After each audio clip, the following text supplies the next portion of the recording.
Hello, I'm Minash Levinsky and you're watching Break the Fake. They make them, we break them, and tell you everything you need to know.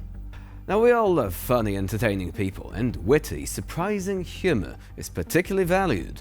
But some jokes, man, they leave you with your jaw on the floor and unsure whether to laugh or cry.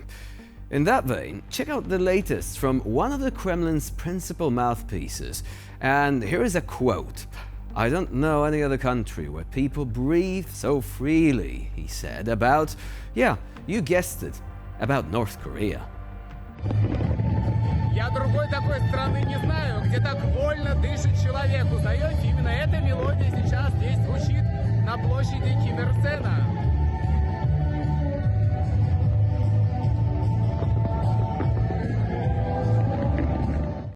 And of course, Break the Fake viewers will have no trouble dismissing this as anything else than sheer nonsense, especially coming from a young man who just had the sheer luck of wandering the Kremlin hallways and having a chance encounter with Vladimir Putin. And the questions, dear Lord, what is it like to be a remarkable leader of a wonderful country? This is brown-nosing elevated to the level of modern art. But let's take a look now. Mr. Zarubin somehow found himself at the venue where the Russian and North Korean dictators were holding their somewhat secret talks. What courage, what boldness. Zarubin for president. Oh, sorry, we got a little ahead of ourselves here. Russia already has a Tsar, now doesn't it? Переговоры стартовали, и потом, как ожидается, будет подписание большого количества важных документов, за текстом которых сейчас точно следят многие западные политики и мировые журналисты. I mean, what can we say? I mean, start with the angle at which it is filmed.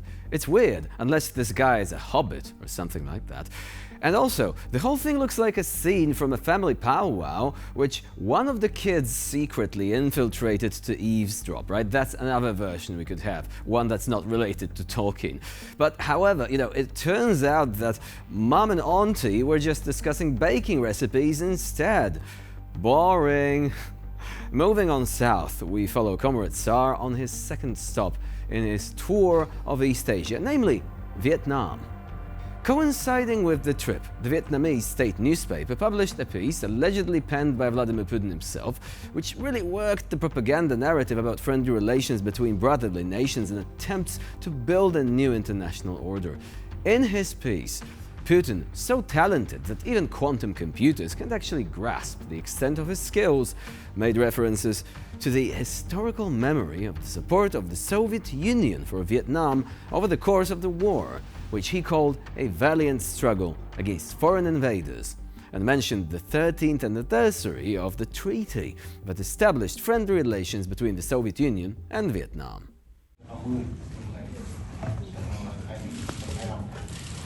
Ваш визит проходит в качестве празднования нами 30-летия подписания договора о основных принципах дружественных отношений.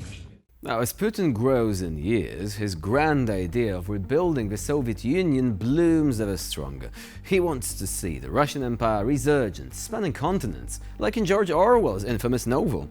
And so it should be no wonder that he scurried so quickly back to the idea of Soviet Union Communist Party secretaries sending brotherly arms and support not only to North Korea, but also North Vietnam in its struggle against the forces of capitalism and democracy. Что это пойдет будет хорошим импульсом к развитию. Уже у нас все уже хорошо. Первые два раунда переговоров прошли уже энергично. So, Comrade Tsar is apparently building a whole bloc to finally deal with NATO and the European Union.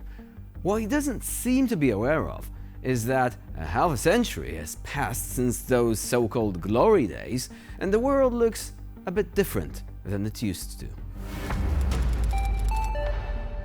Okay, for this next piece, if there are any druids watching this, please avert your eyes. Activists from Just Stop Oil have uploaded a video to social media showing them spraying the ancient megaliths in Stonehenge with orange paint.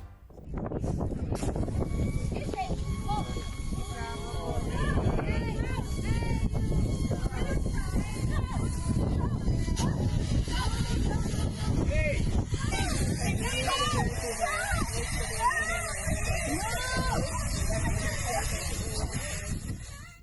Now, would you look at that? From now on, every single graffiti artist spraying some nonsense on a train is going to say, no, I'm an activist. Let me go. I'm doing something useful for society at large. You know, when the Taliban were destroying the ancient monuments of the Buddha in Afghanistan, the international community was beside itself with righteous anger.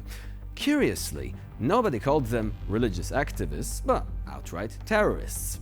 Now, movements like these, calling themselves pro-environmental, but living off state grants and most likely taking money from manufacturers of solar panels or electric vehicles, are trying to hold mass happenings to appeal to public consciousness on climate, but only managing to draw a handful of college students who seem bored out of their minds.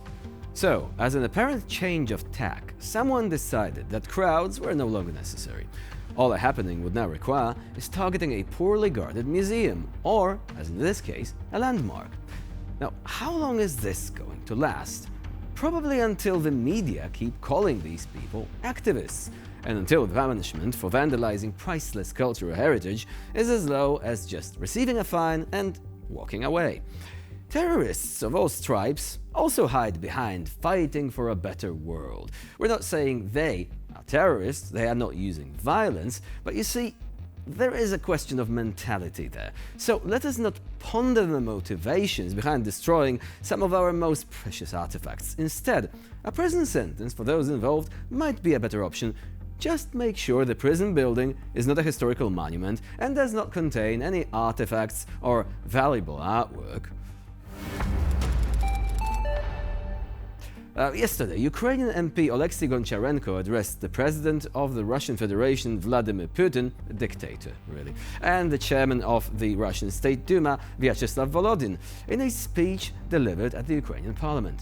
The speech came in response to calls from the Russian Federation for negotiations and blasted Vladimir Putin and his cronies as bearing the primary responsibility for everything happening in Ukraine. Так я хочу всім цим негідникам відповісти, як депутат Верховної Ради, як той, якого вони зараз до 10 років засудили.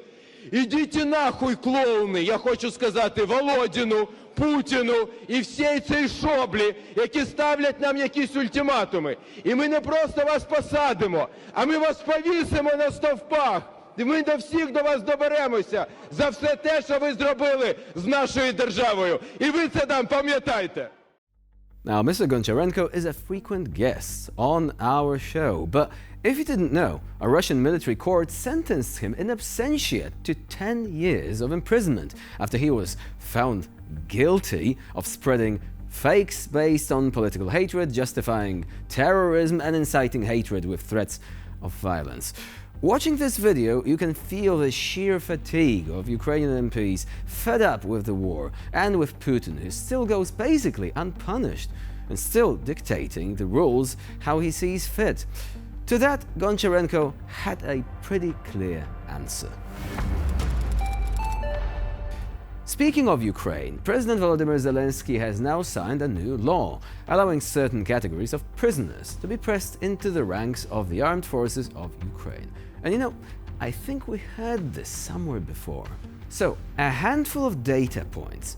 According to the Ministry of Justice of Ukraine, almost 46,000 Ukrainian citizens are currently in prison, 26,000 of which were convicted.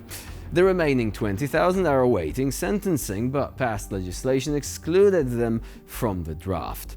The ministry argues that these figures show a still untapped mobilization potential that can be exploited by the Ukrainian state, government officials and MPs who want to alleviate the manpower shortages that Kiev is struggling with.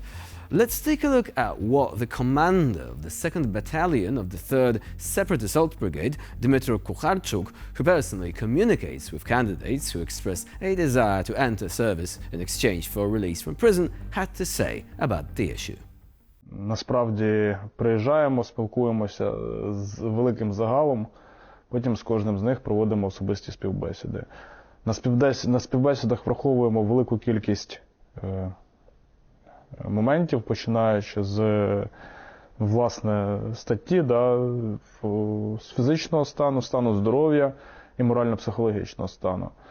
Я розумію, що не буде все ідеально, буде частина людей, які підуть в СЗЧ, буде частина людей, які там будуть себе погано проявляти. Але я думаю, що якщо ми говоримо про добровольців в тюрмах, то вони представляють собою звичайний зріз українського суспільства. Recruiters working with the 3rd Separate Assault Brigade are sparing no effort to separate the wheat from the chaff when it comes to the convict pool. And Kukharchuk says he perfectly understands all the possible consequences of releasing these people into the general population. Also, remember, there are rules to be followed. Not all inmates are eligible. Serial killers, for example, or sexual predators, won't be allowed to ship out to the front line, which is in stark contrast to the Russian prison recruitment scheme, apparently, since, judging by the amount of war crimes committed by the Russian army, such a nefarious criminal record is not considered a bug. It is, in fact, a feature. And with this, we conclude this episode of Break the Fake. Please stay with us here on TVP World for more latest news and updates. I'm Anash Ravinsky. Bye for now.